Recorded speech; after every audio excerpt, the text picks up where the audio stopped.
वो मजलिस इत्तेहादुल मुस्लिमीन किशनगंज के एमएलए मुसलमानों की आवाज़ जनाब अख्तरुल ईमान साहब जो किशनगंज से एमएलए हैं, दरख्वास्त करता हूं कि वो तशरीफ़ लाएं। जनाब अख्तरुल ईमान।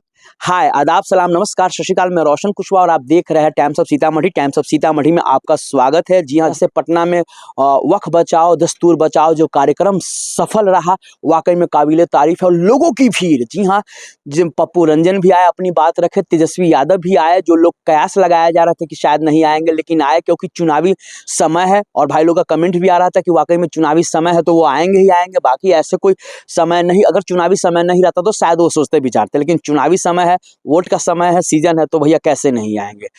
जी हाँ, तो तेजस्वी यादव भी आए, अपना जो हुआ अपना बात कहे। उसके बाद जी हाँ, अख्तरुल ईमान साहब आए। अख्तरुल ईमान साहब ने उन्होंने जो बातें कही वाकई में काबिले तारीफ है।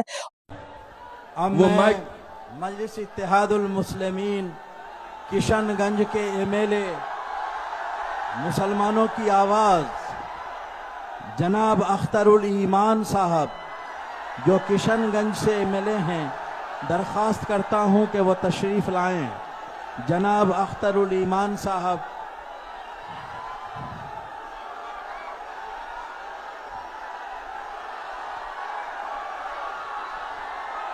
और वक्त 3 ही मिनट है सबके लिए।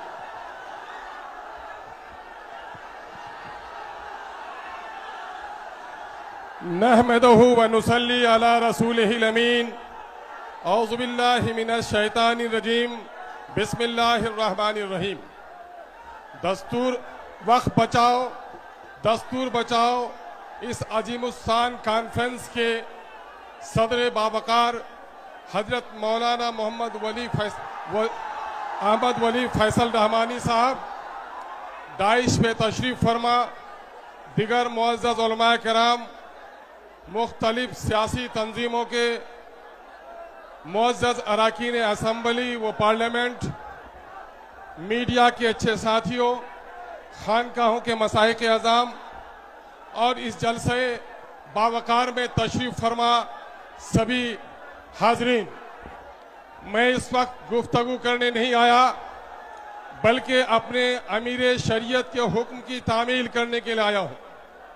और इस वक्त आप लोगों को मालूम है कि ये इमारत शरिया वो अजीम वरासत है कि आज से तकरीबन 105 साल कबल हमारे उलमा ने हमें एक अजीम वरासत सौंपी है और वो वरासत है इमारत शरिया की।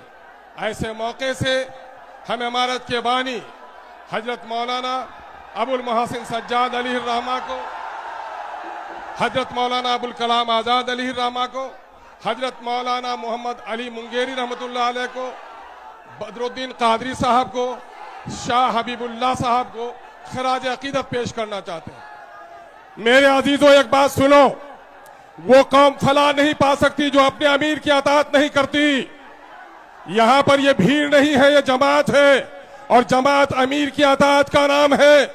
जिसने अमीर की अताअत नहीं की वो जमात की भीड़ का तो हिस्सा बन सकता है, जमात के फायदे से वो कभी फायदा नहीं उठा सकता, जमात की बरकतों से। इसलिए अमन-ओ-मान कायम रखिए। इस वक्त एक बड़ी मुसीबत आई है मुसलमाना हिंद पर कि मुसलमानों के जानो माल, इज्जत और आबरू पर हर तरफ डाके डाले जा रहे हैं। कहीं बेटियों की इज्जत लूटी जा रही है, कहीं मस्जिदों के गुंबद तोड़े जा रहे हैं, कहीं दाढ़ियां नोची जा रही हैं, कहीं टोपियां उछाली जा रही हैं, पार्लियामेंट में तुम्हारे खिलाफ कानून बनाए जा रहे हैं, एडमिनिस्ट्रेशन में कॉमनल फैसले लिए जा रहे हैं। ये मौका होश के नाखून लेने का है नौजवानों, जोश में सिर्फ आने का नहीं है। हाँ, यकीनन जोश भी जरूरी है, लेकिन होश के साथ हम जोश का मुजाहरा करेंगे। मुसीबत क्या है जान रहे हो? मुसीबत क्या है जान रहे हो? सुनो, मुसीबत यह है कि मोदी जब से आया है मुसलमानों को उसने निशाना बनाया है। कभी एनआरसी, जिंदाबाद, चुप करो, जिंदाबाद, चुप करो, कब जिंदाबाद कब मुर्दाबाद, चुप करो। अहमद, कब जिंदा करना चाहिए कब नहीं समझता नहीं है। वक्फ का काला कानून से पहले याद करो, शरीयत इस्लामिया की रोशनी में तलाक के कानून पर डाका डालने के काम किया नाअहलों ने। फिर एनआरसी के नाम पर मुसलमानों को निशाना बनाया गया। जब आसाम में इसका खेल खराब हुआ कि मुसलमानों से ज्यादा गैर मुसलमानों के पास कागजात नहीं है, तो फिर वहां थोड़ी देर के लिए दम लिया और इन्होंने बड़ी तहकीक के साथ यह फैसला लिया है कि मुसलमानों की अजीम विरासत, जो मस्जिद है, जो मकबरे हैं, जो दीनी दरसगाहें हैं, जो मुसाफिर खाने हैं, जो कब्रिस्तान है, इनको उजाड़ा जाए। इस काले कानून ने गोया मुसलमानों की नहीं, इस्लाम की जड़ें उखाड़ने की साजिश की है। हम आज अहद करने के लिए आए हैं, इस मुल्क की सरहद को बचाने के लिए एक नहीं करोड़ों अस्तगफिरुल्लाह हाजिर है, हम गर्दन कटाने को तैयार हैं। साथ ही हम ये भी अहद लेते हैं कि इस मुल्क के आईन को भी अगर किसी ने तोड़ने की कोशिश की, ऐसे जालिमों का पंजा ही नहीं मोड़ोगे बल्कि अपनी गर्दन कटाने के लिए तैयार हैं। और साथ ही ये भी अहद लेते हैं कि मछली पानी के बगैर जिंदा रह सकती है, लेकिन मुसलमान शरीयत इस्लामिया के बगैर जिंदा नहीं रह सकता।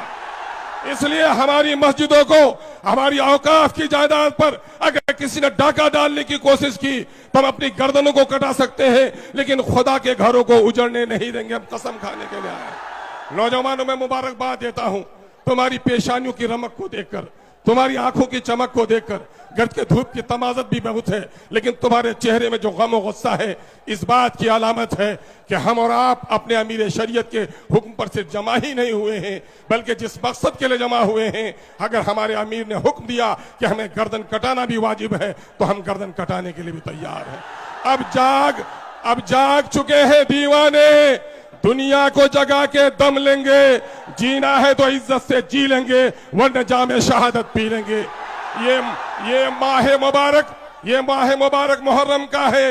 यही महीना है जो हजरत इमाम आली मुकाम नवासे रसूल हजरत इमाम हुसैन रजी अल्लाह ताला अन्हु ने बातिल के शमशीर पर अपनी गर्दन को देने के लिए तैयार हुआ, लेकिन बातिल के हाथ पर हाथ देने के लिए तैयार नहीं हुआ। हम भी याद करते हैं, इनकलाब, वक्फ का काला कानून मुर्दाबाद। लेकिन जिस तरह से आज पटना के गांधी मैदान में, जी हाँ, जो इमारत शरिया द्वारा वक्फ बिल के खिलाफ प्रदर्शन किया गया, वाकई में इतिहास दर्ज हो गया आज। लेकिन जिस तरह से जो ऑल इंडिया मजलिस इत्तेहादुल मुस्लिमीन के नेता लोग बढ़ चढ़ के भाग ले, उसके लेकर आप लोग क्या कहना है, सो प्लीज़ आप लोग कमेंट करके जरूर बताएं। तब तक ले बाबा, टेक केयर, देखते रहिए टाइम्स ऑफ सीतामढ़ी।